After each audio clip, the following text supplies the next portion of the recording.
That shit was whack. All right, well, let's get started. Do we have to? No, we're gonna end the stream. Jordan doesn't want to do the podcast, so. No, I quit. All right, well. I'm just joking. No, I'm just kidding. All right, well, let's do this. Okay, here we go, guys. All right. This is the Elder Scrolls Online podcast, number 5, in which we will be discussing the main topic today. The races in the game, their racial abilities / skill trees / passives, and how that will affect an MMO. Now, we know you have, or there's the different races with different racial abilities and stuff like that in WoW. But it took them a long time to make that somewhat balanced, and I still don't think it's necessarily balanced. No. Now, from all of the Elder Scrolls Online games in the past, the race you picked actually made a really significant difference in how you played and the character, choices you made as far as skills and whatnot, things you wanted to level. And how is that going to affect this game? I wonder how much of what was in the past Elder Scrolls games will be brought to Elder Scrolls Online, and how that will play a difference in this game. Well, think about the history of how races in MMOs have been. People, like the history of races in MMOs. In the beginning, like I don't know about you, when I was a young lad playing WoW, I saw lots of Night Elf hunters named Legolas. Mm-hmm. I saw lots of Orc warriors named like Urg Bajork, and like human paladins named like Lars Stout Shield, and like Stout Shield. and like undead rogues, with like stupid like Greg. weird names. Yeah, Greg, sure.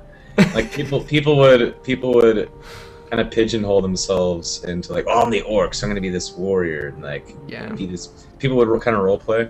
Nowadays, people are like, screw it, I just want to bin max, and let me see what that racial ability is, and I'll base everything based around that ability because it's awesome. Like for me, I would play if I was rolling Horde and it was a melee class. I think I mentioned this in a previous podcast. I would always pick Undead because I wanted to use that cannibalize skill.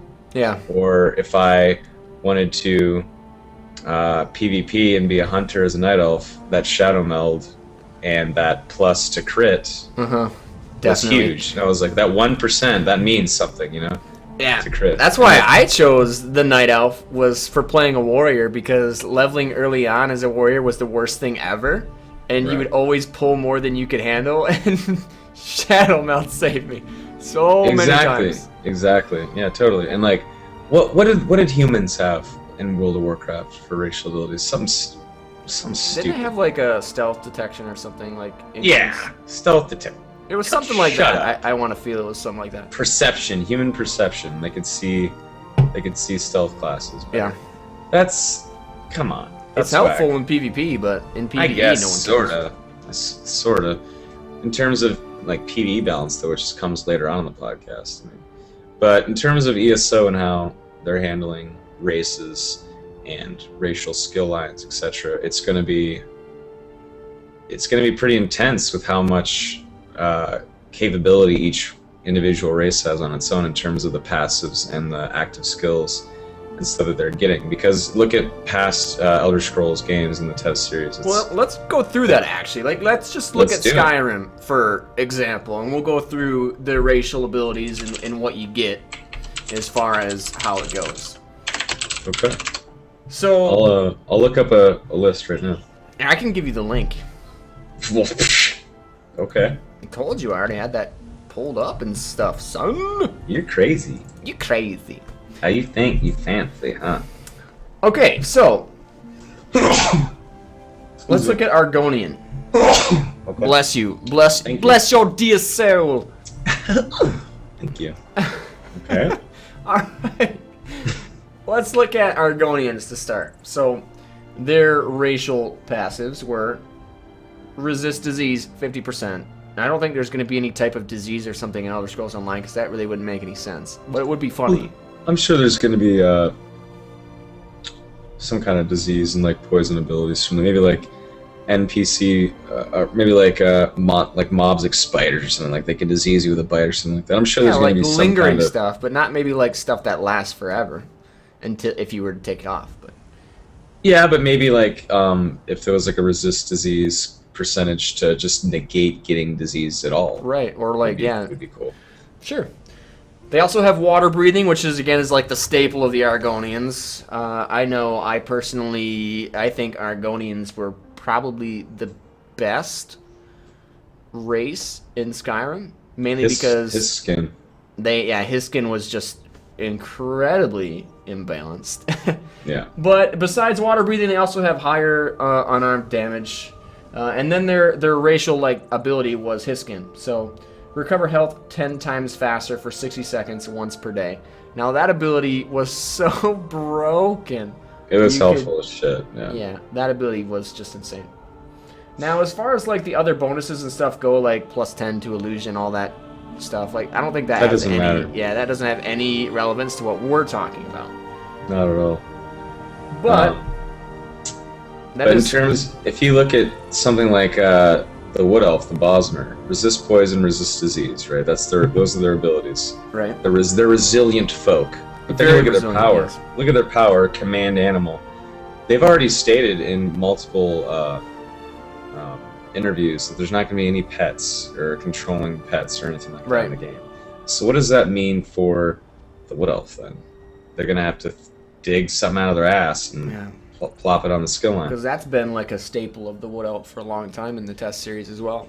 And there's been a lot. There hasn't been a lot, but there's been a little bit of information about how there is several passives and an ultimate ability, etc. for each race. There's a whole tab dedicated to racial skill lines, for your race in ESO, and you actually have to put points into it and level that shit up, right? So if there's some Argonian that's can breathe underwater and recover health super fast and resist disease, and then you have this Wood Elf guy go up against him who can't even command an animal because they don't support that in the game, but he can resist disease or poison. I mean, I don't know, that just seems, the balance there is scary, but we'll have to see. Exactly. I mean, it's something that, again, we're speculating a lot right now, okay? We're rolling things out and kind of thinking about how it might affect, the balance of an MMO, because I don't think,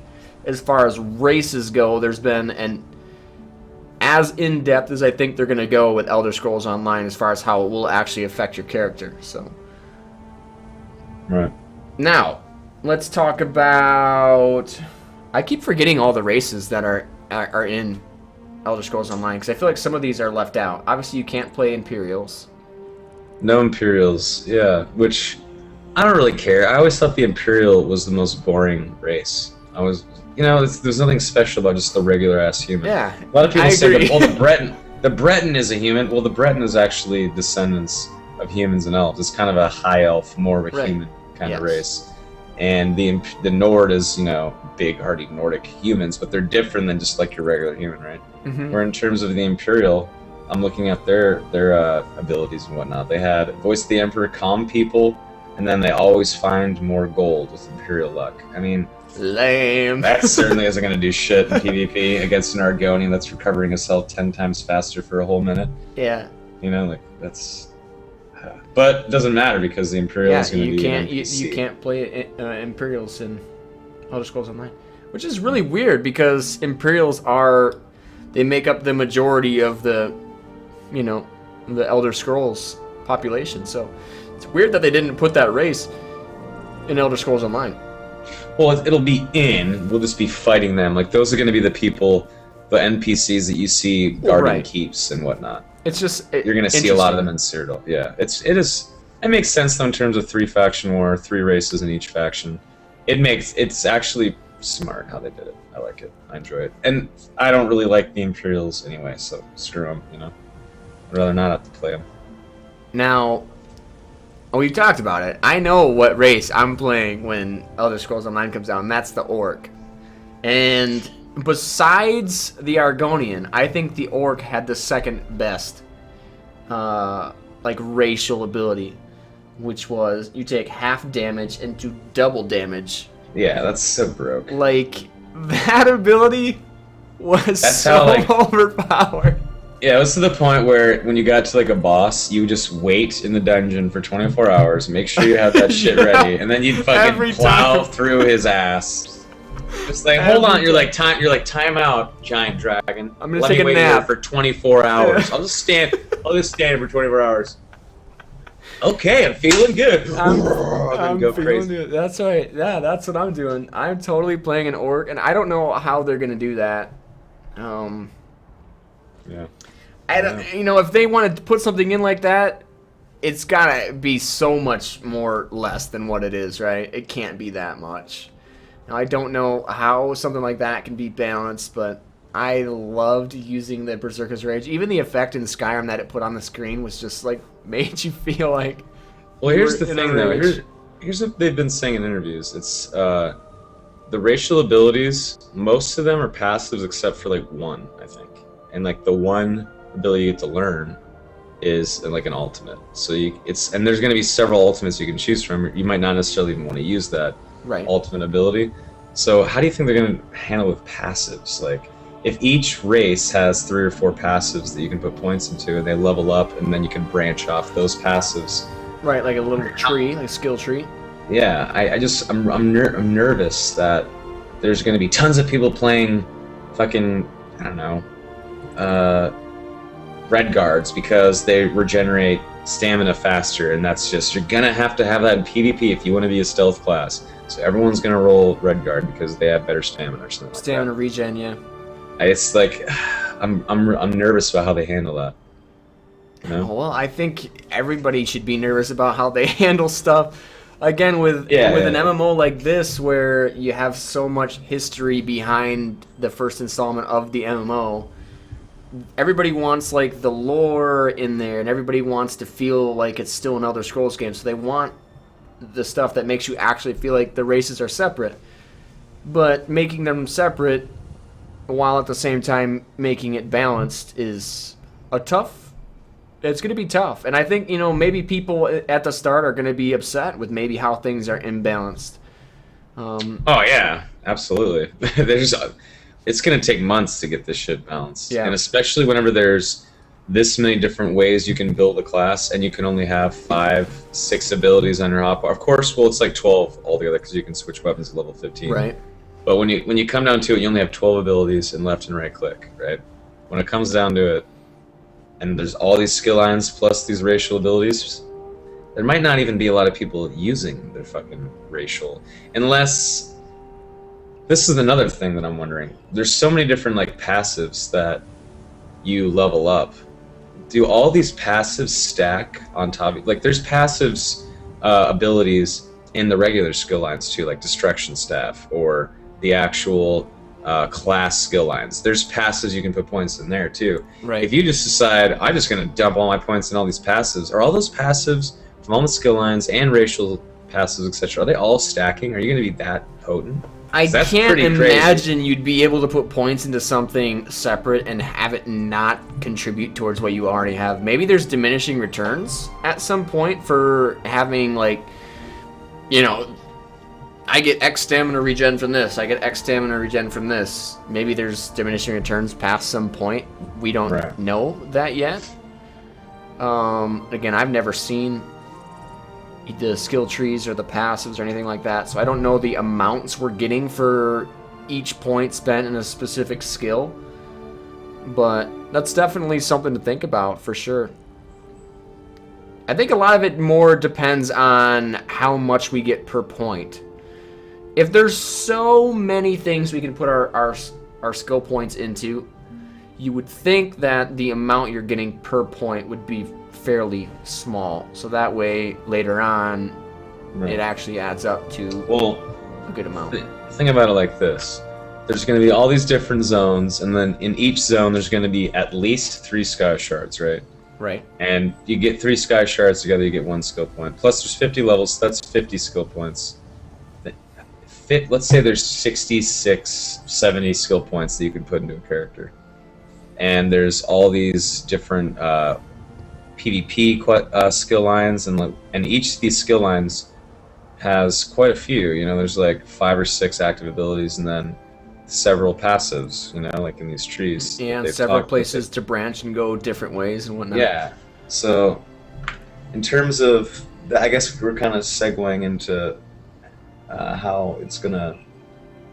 Well, I guess we were already talking about balance, but in terms of how many different kinds of ways you can go with skills, I think maybe, hopefully, races won't even really matter. I mean, I know that I was talking to you earlier and I was like nervous about it, like, oh, well, and just earlier in the podcast I was nervous, but now that I'm thinking about it, there's so many different possible skill lines, 4 different PvP skill lines, Mage's Guild, Fighter's Guild, 3 different skill lines for each class, plus the racial one, plus other skill lines you can find. Right.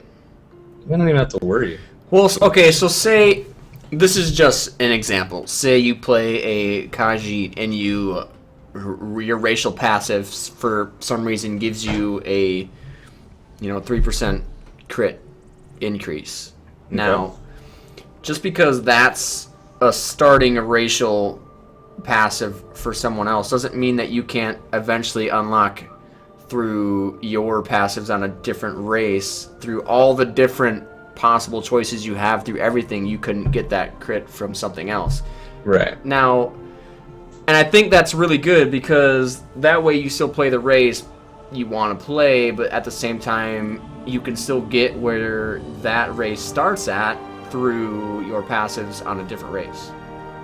No, yeah, I get it. Yeah. And that's what I hope it comes down to. I obviously don't want it to be where you play this race if you want that crit, you know? Right. Yeah, which was Neverwinter Online. Neverwinter Online, play the half orc. He's going to be your best DPS. You know, and it's as long as I can get where they're at eventually, or say you play a Khajiit and you get that crit. Again, we don't know that that's a passive for the Khajiit. I'm just using it as an example.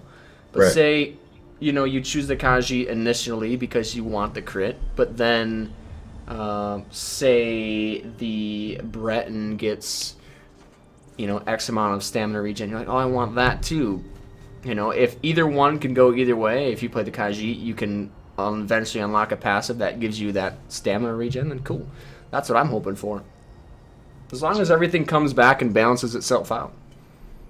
Well, all I know is I'm happy that races aren't just a cosmetic thing. I'm happy that there's some choice and strategy behind what race you want. I'm so happy about that. It makes it feel more like a test more game personal. Instead of, yeah. Absolutely. It's all about customization. I mean, everybody loves customization. Even if it comes down to where, you really want that starting, X amount of stat from playing this race. If that's how you want to roll and you want to be that min-max guy, then do that right away. But I'm pretty much sold on playing an orc, just because personally through the Elder Scrolls games, have played orcs, and I like it. So I don't know, we'll see. I was that guy that would play pretty much every race, but I didn't like playing as Khajiit. I thought the Khajiit were dumb. So I thought it was fun early on when I would go unarmed and claw things to death. But see, I was all about like Khajiit hate and like murdering the Khajiit caravans and whatnot. Those poor guys, they just like their skooma. I know. And I know I would steal their skooma too. It's my skooma, not their skooma. They can make that. They can find that moon sugar and refine it and make me some skoom. But screw them. It's for me, not for kitties. They can have catnip and shit in sandboxes for all I care. But screw the Khajiit. And I also hated the Argonians too. But I liked playing as them, but I didn't like them in the game. I thought they were dicks. They were creepy. Yeah, but I was always a fan of playing as. Even way before Skyrim too, I always liked playing as Nords, and I always liked playing as High and Wood Elf and Dark Elves. I love elves. Yep, I like the elves. But Dark Elves is my favorite. Dark Elves is my favorite. I personally didn't like the Nords. I felt like I was playing a human, and I liked playing something different. I felt like I was playing like this big Viking guy that was superior and evolved, past being some baby bitch human. This is like a big set. Yeah. Human hate. Down with humans. But I always thought the Nords were just I'm reading the chat. This dude is racist. He's a racialist. I know. No, I'm racist. Racialist? In Tez, I'm racist. Damn straight. Not in real life, but in Tez, where I can get away with it. Hell yeah, I'm racist. No, I'm just joking. But yeah, I am racist toward Argonians and Khajiits. I just hated them. I liked all the Elven races, though. I never really liked Bretons as a kid, but when I got older, I started really liking playing Bretons just because I liked their abilities and powers, and I liked their initial bonuses and whatnot. Yeah. And I just thought the Bretons were cool. Like they were like the poor bastards that were raped by the High Elves, and they want some. I always, revenge. Whenever I made like a caster, I would either make a Breton or a High Elf. But when I made the Breton, I would always make him look like a super old man with I would do that too hair. I think I would like some powerful mage like Merlin or something just rolling around. I had an old man Breton necromancer named Scooter Gibbons. Scooter Gibbons, and he was a that guy's. You don't want to mess with Scooter. Ice mage necromancer that would raise the dead, and he was a boss. Yeah, and he was old and ugly, and he murdered people. You know, that makes me think a little bit about something. So, people that played Skyrim, like vanilla Skyrim, obviously there's a ton of mods now that balanced out, magic to, weapon fighting. I guess I use that term. But originally in vanilla Skyrim, I mean, using magic was vastly underpowered compared to walking up and hitting something with a sword. Yeah. It was terrible. In the beginning. The beginning. But like I said, there's a lot of mods that came out, thankfully, that actually rebalanced it and made it scale somewhat. Dude, and a lot of leveling mods. Leveling as a mage in Morrowind. Oh, it was terrible. That's the first 12 levels sucked. Straight up. Yeah. And it took forever to level in Morrowind to level 2.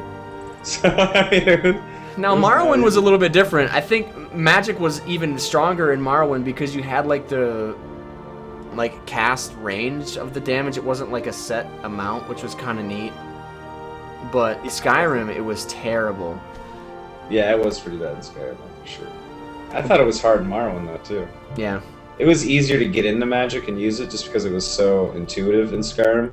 Whereas Morrowind, whenever you're 12... 13 years old playing that shit and you want to be a mage, you're like, this is kind of overwhelming. I'm just going to hit you with a sword instead, I'm a young kid. I don't want to fucking learn I always enchanted in Morrowind, I always chanted one gauntlet with fire that would shoot fireballs and one gauntlet with ice, and I would go back and forth. You're like, I'm a superhero. I was such a nerd with Morrowind. Dude, I think I sank 300 hours and maybe 350 hours in my Xbox in Morrowind. Oh, it was. I'd say. Oh, it's probably double or triple that for me, to be honest.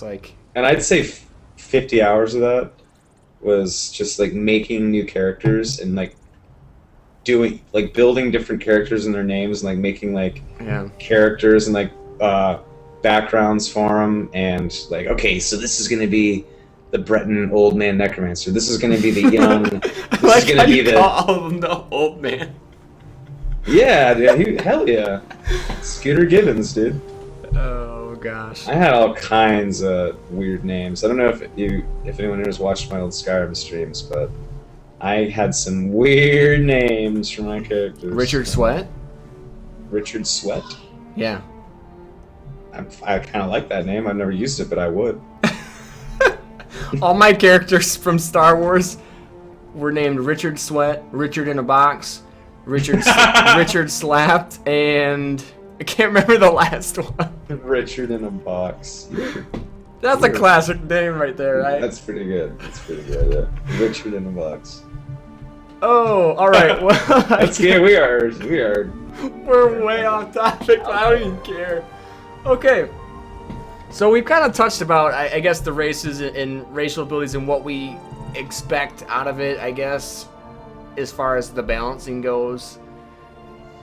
It's probably going to be imbalanced when it first comes out. Most games that try to do stuff like that, it'll be imbalanced at the beginning. But I hope that it's so minimal, the differences, that you can spec your character to make up for what you might miss out initially from the race you choose. So as long as it's something like that, I'll be happy.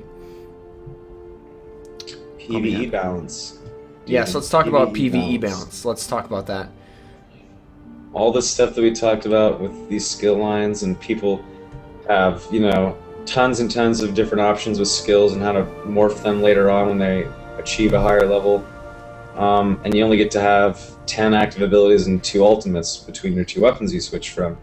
And it's your choice. There's no set class, there's no set demographic you have to fall into. You get to pick that balance in PvE. Whenever I get in a group with 3 other dudes and we want to go take down a boss in a dungeon, what if we're all DPS, roguey type classes?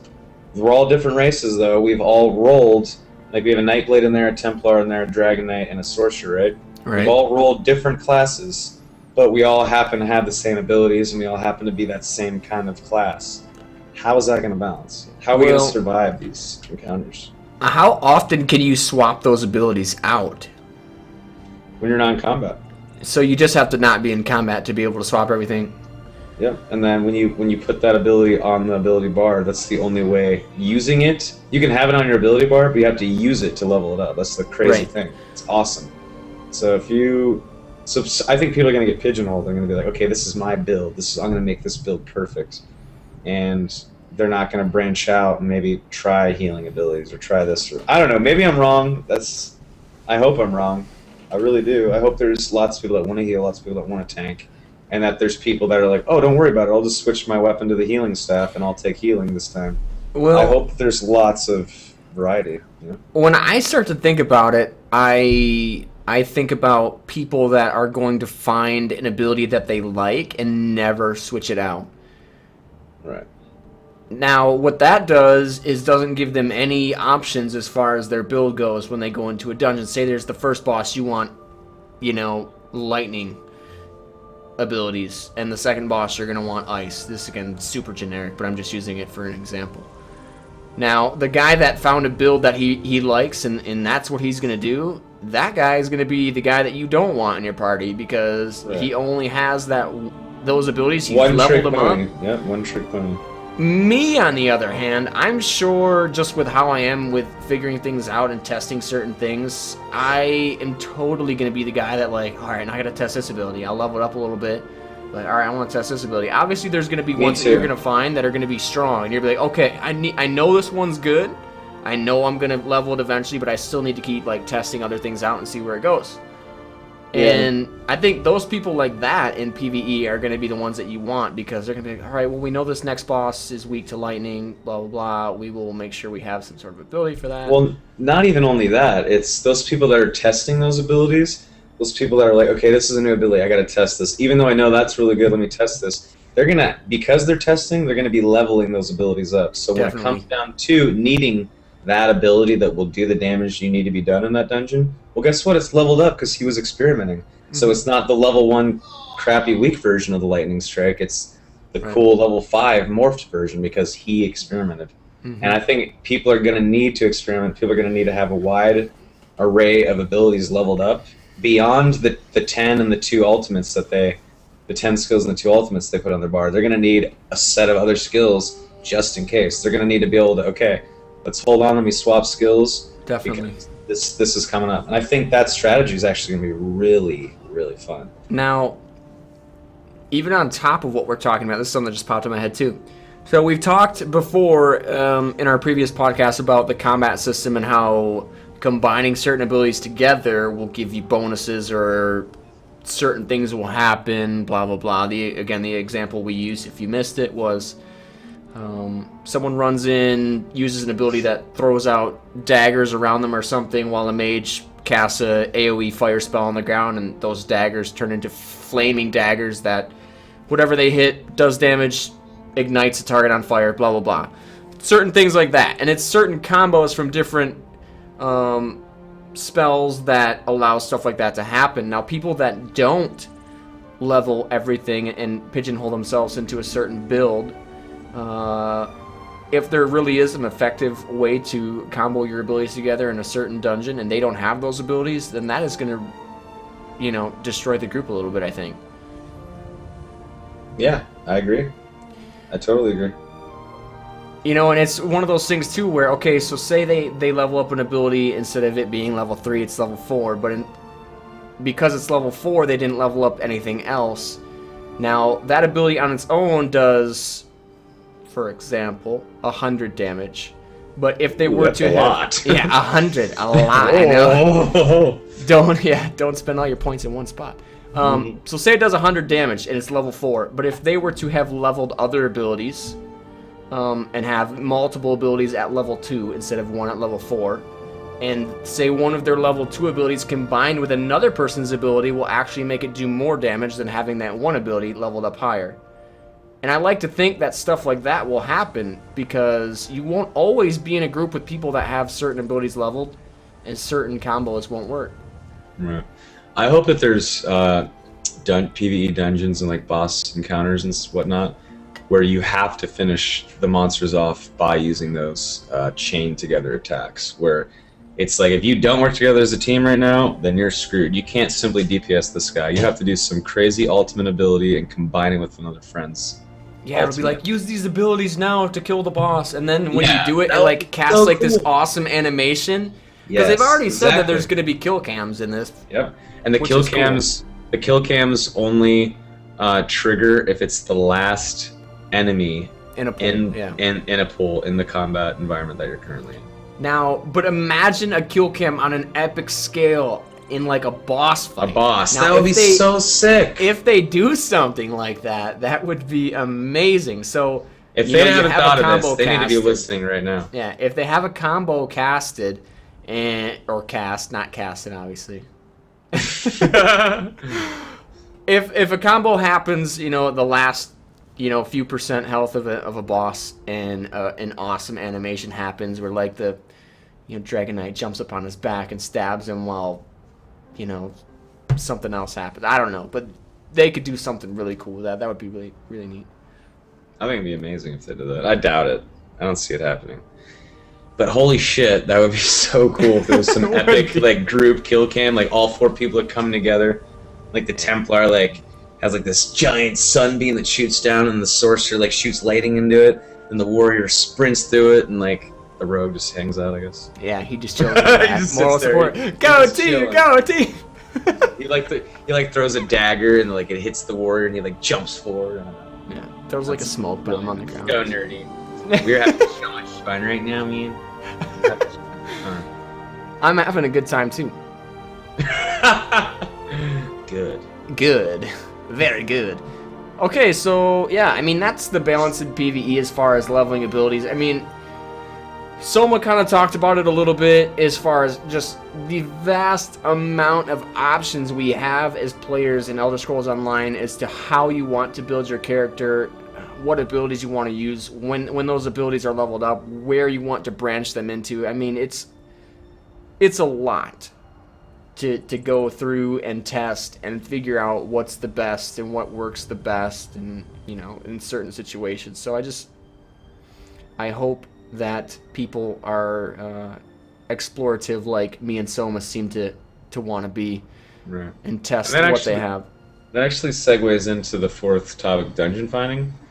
What if there is a dungeon finder and they have not confirmed or denied the fact that I'm assuming there will be, but if there's not, that sucks. But if there is a dungeon finder, you know in WoW how there was like a DPS, tank, and heal roll, and you clicked what your roll would be, or if you could like do multiple rolls. Right. What if they have something like that, and it basically and Like it's your based weapon off choices what's or on whatever? your skill bar at the moment, or what abilities you have. Or And what if you weapons you're using. Or what weapons you're using, sure. But I don't know. It's just gonna be really weird how that works. Now, if they were to do a dungeon finder, I am all for that. However, I don't think a dungeon finder will be there on release. Generally, it's not. It's usually something that's added a little bit later on. Now, with Elder Scrolls Online, depending on how much actual endgame content they have, maybe it's something that they've prioritized a little bit more. I think they're gonna add it in. I do. I think they will. Oh, I'm sure there probably will be one. I think at launch. I think it's gonna be at launch because, based on the fact that there's 16 dungeons, and then almost every single one of those dungeons also has its hard mode. The heroic, And- ish mode. So I think that based on that, because it's gonna be strewn around Tamriel, it would be a mistake to not have that in, basically because dungeon finders are a staple of MMOs now, and people bitch and complain if they don't have one, right? And I think it'd be pretty easy to implement a system like that. I think it'd be a mistake if they didn't. But I think at the same time, if you want to jump into a dungeon, I think you have to discover it in-game first. You have to actually go find that place undiscovered on the map, or discovered on your map rather, and then in the future you can get into a dungeon. Like if you've never been, like let's say you're playing WoW and you're leveling up and you're level 13 and you can go to the dead mines now, but you've never even been to Westfall, you've never been to the dead mines, you've never actually seen it, yet you can go into a queue and be teleported there and like be there. Yeah, I don't like that. I think you have to discover it first. Yeah, I like the idea of unlocking certain dungeons and instanced areas through a specific quest line. I think that's cool. It makes people go out and explore. It makes people go out and, you know, be immersed a little bit instead of just being like, okay, well, I got to go here and, you know, I click, oh, I'm ready for the dungeon, and then you get teleported and you have no idea what's happening, the story behind it or anything. I like the idea of having a quest line behind stuff like that, for sure. That reminds me again of Westfall and Dead Mines. Like when you get into Westfall, right after the starting zone, outside of Stormwind, right? You go into Westfall, you're like level 10, you're leveling up, and you do this whole epic long quest line in Westfall that takes hours and hours and hours, and you gain lots of levels. But at the end of that quest line, after you uncover like the Devious Brotherhood or whatever it was, I can't remember. Yeah, I can't remember. And you finally get to that last boss, Van Cleef, on his ship, and it's the epic end of that quest line that you've been working on for hours, maybe days if you're a casual player. You finally get to finish it off, and you know the story behind it, and you found it on your own from exploring. That's important. And if you're just teleporting to it, and you don't know or care why it's there or why you're doing that dungeon, it sucks. I hope decreases from the experience. I hope they definitely have quest lines for dungeons. They got to. They have to. They will. And they've already not necessarily just quest lines for the dungeons, but quest lines that lead up to it, that tell us the story of why we're going. Because there's going to be quest lines in the dungeon. They've already stated that, because whenever you actually go back to the hard mode, the story continues, right? So there's going to be stories for the dungeons. I just hope there's a cool story arc to lead me to that dungeon, and that I want to find it and go explore it and do that. Of course. Yeah, I like thinking about, like, I just get excited for thinking about when I'm leveling and I'm traveling through an area and I see like some quest that leads me into this area that, you know, is a quest line for eventually opening this new dungeon, and it gets me pumped. Because I'm that guy that's going to sexplore as much as I can. As much as the game will allow me to explore without just getting raffle stomped by high-level mobs. Deagen, will you wear my friendship ring in ESO? Dude, I will put your friendship ring on. They've already mentioned that it's like if you're in the same... I think it was an interview recently. It was like if you're in the same party and you're wearing a ring as a party member that you've swapped or whatever, you get like more experience and or some crazy shit like that. That's pretty badass. No, it's as weird and as weird as it sounds. It's weird. It is weird. It's really weird. Let's be honest. I'm putting your ring on. I'm wearing it. If you liked it, then you should have put a ring on it. I'm about to put a ring on it, alright. That your sweet ass. So, that'll be fun. I mean, we'll have to, like, totally do that. Get the dual streams set up. Oh, dude, we're gonna be streaming 14 hours a day, 7 days a week. That's how addicted I want to be to We're gonna be, I mean, I want to be one of the first people to max level, for sure. We're gonna be putting in some hours when this game comes out. That is happening. Rolling that Templar class to start. Yeah, you gotta heal me while I'm in there beasting it. I want to tank and heal. Ain't nobody got time for heals. Not me. Actually, I don't know if maybe not tank. Maybe I'll be DPS and heal. Actually, I was thinking about this again yesterday, Soma, because I've always said that I want to be a two-handed orc. Now, in a lot of the test games, when an enemy was on fire, they took extra damage. Now, I'm wondering if that's going to be implemented in Elder Scrolls Online. If it is, I will probably have some sort of destruction staff as well. Burn them and then smash their faces in. I don't think it's gonna be like that in the game, unfortunately. Make it that way so much. That'd be cool. That'd be cool. But then everyone would be rolling with fire. Everyone would roll fire spells.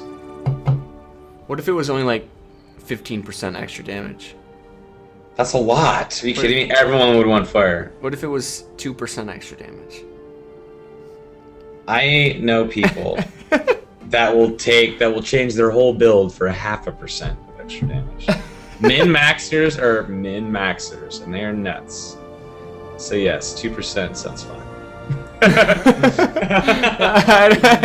I don't know what I want to do. I know I'm going two-handed for sure, but I don't know what my other weapons set's going to be. I think we're going to be playing, and it's just going to change as we play. I think. With the way we are, I'll probably swap to different weapons all the time, just to test. I'm going to be like, at first I want to be, this tanky healer, but who knows? I'll be like some like heavy armor mage healer. What if I did like some sort of like sneaky? Where I sneak in and get like that initial sneak attack damage, and then boom, bust out like a two-handed hammer and just smack their face in. You can do that. You should. I think I'm gonna do that. That'd be really fun. Sneak attack with heavy armor on. Are you gonna be a heavy armor guy? Probably. I think I'm gonna wear a loincloth and that's it. I'm gonna wear light and I'm gonna wear a mix of light and heavy armor. I'm gonna skip the medium armor and go light and heavy and be that magey healer dude. So cool. While Soma and I are completely discussing random things now. Yeah, sorry about that. if there's any questions in the chat, I know we don't have a whole lot of people in here right now, but if there's anybody that doesn't know something about Elder Scrolls Online or is wondering about something, if you guys have any questions at all, we'll try to answer them. It can also be just like an opinion question. What are you guys looking forward to most? Whatever. And again, if you guys have questions that you want to be a main focal topic on the Elder Scrolls podcast, again, my Twitter and Jordan's Twitter are both right there above our heads, and our Twitch channels are below our heads. So definitely follow us on Twitter and Twitch, and if you have topics, send them to us, and we'll add them in if they're good. I saw a statement that was made in the chat by AvoidEOD0519. I want a one-handed sword with healing spells, or a one-handed sword and one-handed healing spells in the other hand. Well, the thing is, you're not actually gonna have to worry about putting spells in your hand. Avoid. It's gonna be pretty cool. You're gonna be able to put spells and skills on a 5-button hotbar with a 6th ability. That's an ultimate. And then you're free to use whatever weapon. You can have just one sword in your hand if you want, with no shield, if you want, and run around and attack people, and then even block with that one-handed sword, and then you still have access to your 5 abilities. And they will shoot out of your hand, but you don't have to. Even if you had a shield on your hand, you can still shoot a fireball out of your hand and then have the shield on your arm. You don't have to worry about putting spells in your hand at all. It's not Skyrim style. Yeah, I think of it as like an expanded Skyrim, but a somewhat minimalized version of like a WoW as far as how many cooldowns and stuff you'd have on a hotbar there.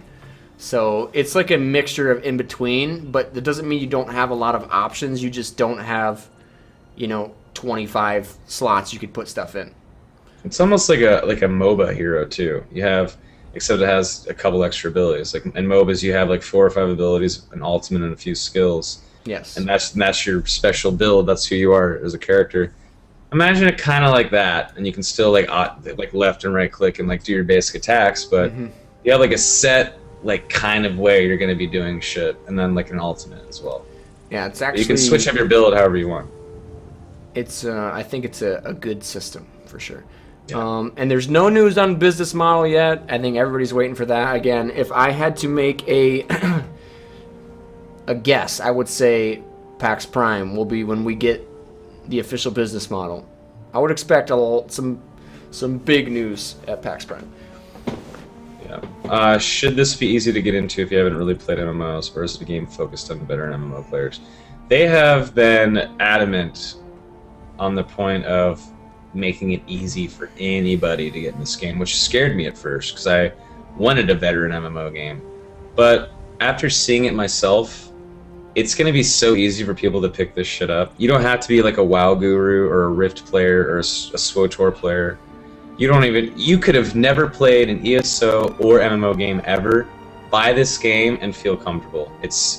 You have a dude in a world, you kill shit, and you have easy to use menus that allow you to like put skills in a hotbar, 1 through 5, press 1 to do this, press 2 to do that, right. Kill this, block that, work together as a team, do quests. It is so easy. Now there are things in the game that will take practice. I mean, you definitely get rewarded in PvE content for using correct abilities at correct times, blocking at correct times, dodging at correct times, using certain abilities in combo with other abilities. So there's definitely depth to the game. I don't want someone to make it seem like this is just like the world's easiest game ever to play. But as far as getting into it, yes, we do think I think anybody would be able to just jump in and enjoy it, for sure.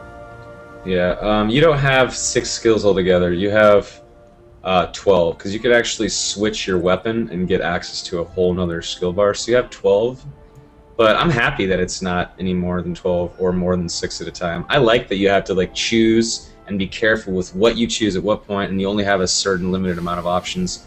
And you're not some crazy class that has 80 abilities that you can just spout out whenever you want. I like the fact that you have to choose a build and kind of just run with it. And just for sure. I like that. Now I see Pan asked about limited professions, or can you have all of them? You have a set amount of profession skill points. At least initially, you probably gain as you level your professions, but you can put a little bit of points into each profession, or you can put all of them into one to start. So you could technically be a jack of all trades, or you could be really, really good at 1 or 2 of them.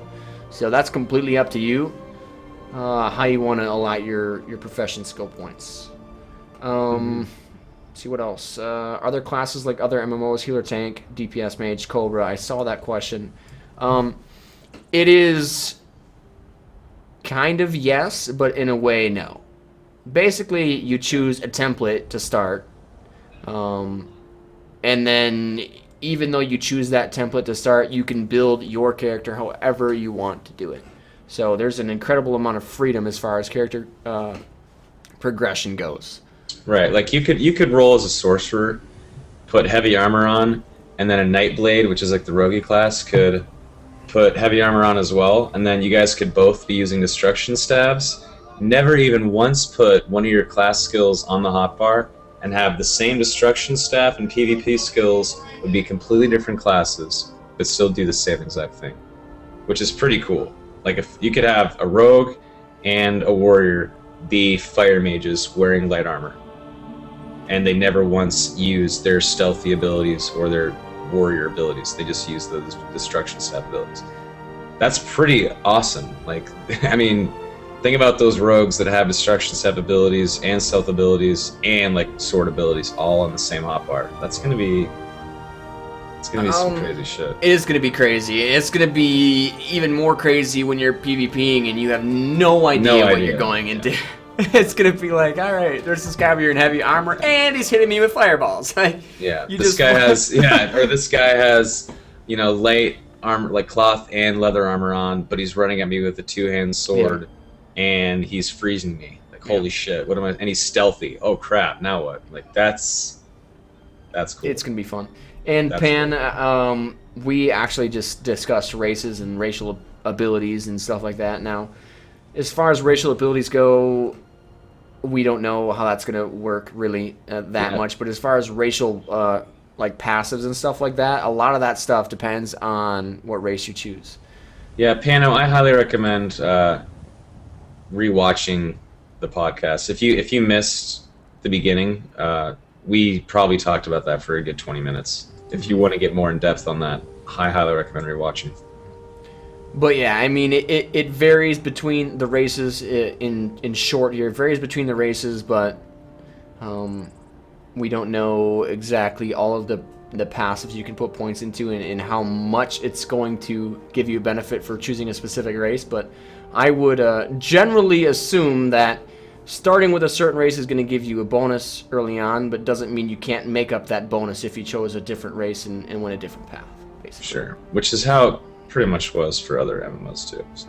It seems to be the standard. I mean, they're not going to make it so like, oh, well, you have to play a Khajiit if you want the extra crit, you know? I mean, yeah, maybe initially you'll get that, but like I said, as long as you can make it up elsewhere, it should be fine. As long as I don't see 1,000 fucking wood elf archers named Legolas, I don't care.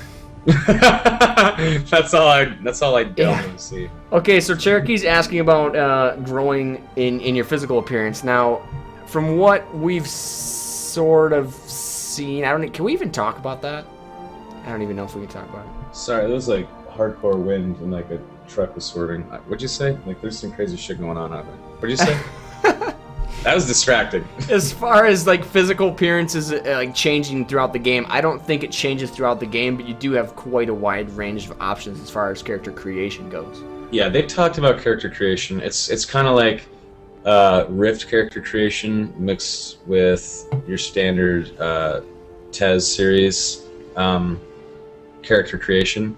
There is so many. There's like imagine like a big triangle. And like this corner is muscular and heroic. This corner is soft and weak, and then this one is like normal and casual. And wherever you drag that button, he starts to look more weak and soft and a mixture of muscular and heroic. Or wherever you put it, like his face will morph and change. There's like stuff like that for faces, body type. There's all kinds of sliders, tons and tons of stuff. You can make I made a fat obese Argonian that was pink.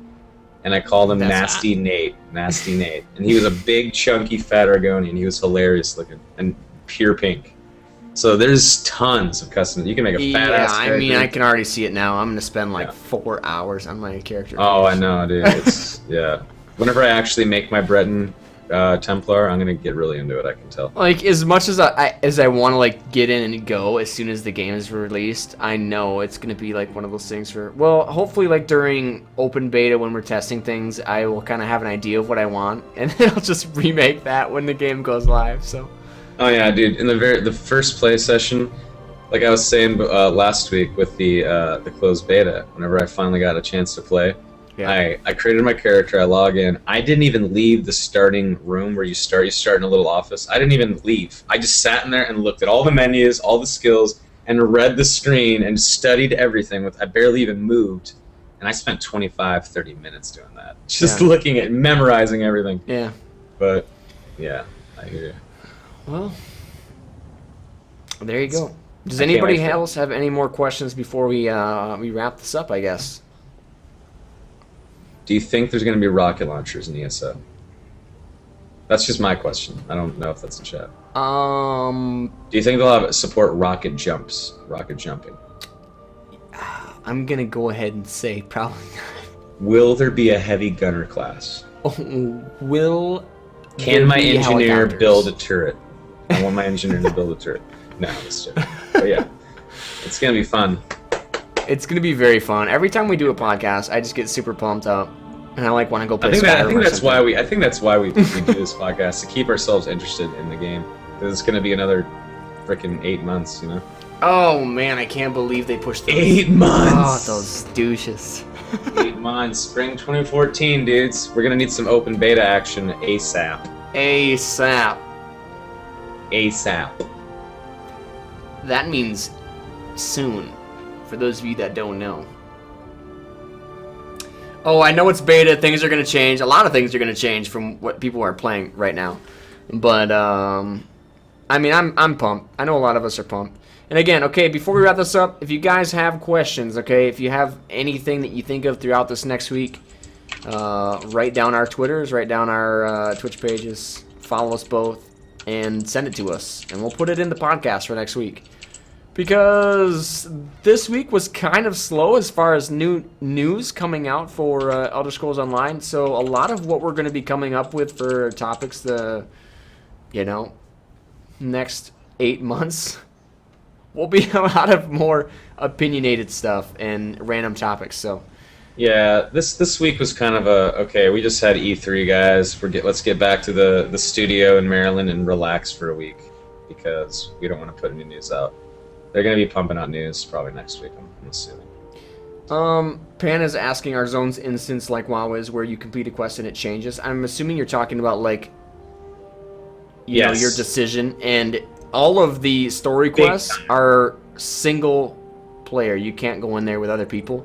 So the main quest line is generally done by yourself, and it will change.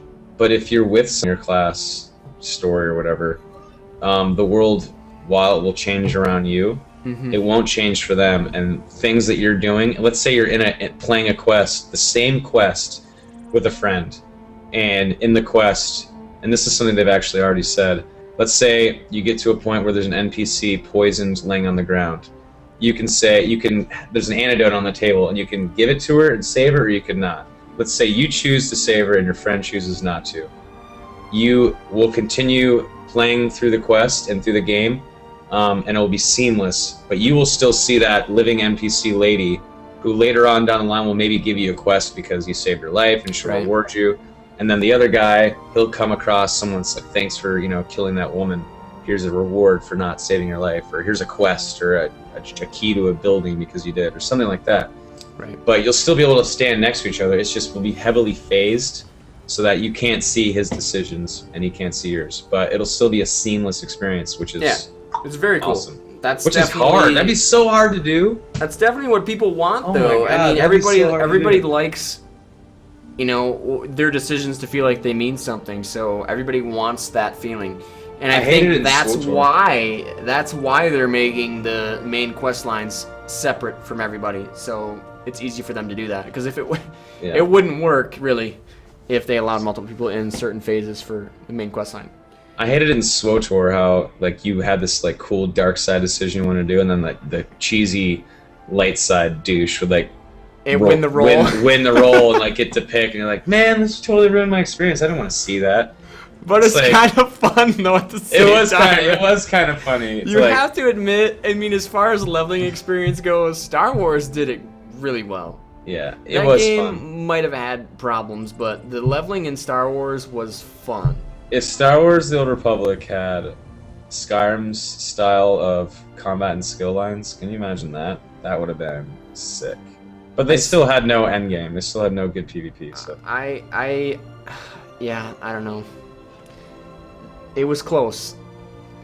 Star Wars was close. I played it for 2 months and gave up. I couldn't do it. Yeah. All right, guys, that's going to be it for the podcast today. We ended on a sad note, yes. For Star Wars. I actually started my streaming career streaming Star Wars. Really? Yeah, January 14th of last year. Jeepers, you're getting old, Deager. I know. I just hit my 1-year anniversary of Twitch streaming last week, Deagon. Last Thursday. Happy anniversary. Thanks, mister. Oh, let's talk about our 24-hour streaming extravaganza. Oh, indeed. So that is next week. Next Saturday. Next Saturday. I don't know, what time are we starting on Saturday? Say 6 p.m. 6 p.m.? Sure, why not? All right, so I have to sleep till 5 p.m. What time do you wake up? Late. Oh my gosh! Today I woke up at 1:30. Well, we need to start. I streamed until 6 in the morning. Okay, well we need to start. We need to start as soon as we wake up, because otherwise it's gonna be terrible. Well, I normally stream until 5 or 6 in the morning, then go to bed and wake up around 2 p.m. That's my life right now, which kind of sucks. But okay. What time do you wake up? I've been through those hours. I used to stream 3 p.m. to 5 a.m. every day. The reason why I'm doing that is because trying to stream DayZ during the day, it's pretty tough when there's huge streamers like Sakura and Lyric that suck up all the viewers. Oh, dude, I hear you. So I only have I get 100 people watching, but at night I'll get 800 because I'm the only one streaming. So I'm like the late night with Soma show, Well, late night with Soma O'Brien. That was lame. That was lame. That We should end this right now. But yeah, 24-hour stream, guys. Next Saturday, we'll talk about it more and figure that out. But yeah, I mean, we'll have one more podcast before the actual, down and dirtiness. So we'll have a lot of stuff going. I'm sure we'll mainly be playing DayZ, but we'll probably play some other stuff as well. We'll play probably League of Legends against some of the viewers, and me and someone will lane together and destroy. I don't know. We'll have fun. That sounds fun. It would be fun. I have no idea how to play it, but... Dude, I just started. Literally, I am like a brand new noob at League of Legends. And you know what? I hate to admit it, but I'm good at it. No, but I actually kind of like it. But I'm really good at it. I liked it too, but I tried playing with viewers, and literally it was gank Deagen all day. Like, that was what it was. Yeah, fuck that. Yeah, that's why I just want to play. Like, screw those guys so much. Like, I hate it. It was fun. I'm like, oh, yeah, I'm doing good in my lane. All of a sudden, ganked. Yeah. And that happened, like, every four minutes. And, like, it's like people that love you and, like, they're your fans. They're like, thanks, oh, I got to kill him, yay! I got to murder him and make him mad. I love him. We'll have more information next week about that. But, again, thank you guys for watching the Elder Scrolls Podcast. Number 5, we had a good time. I hope you guys enjoyed it. Definitely this video will be up on my YouTube later today. Soma will... I'll be putting episode 4 up on my YouTube today if Deagen will send me the link. Yes, I will.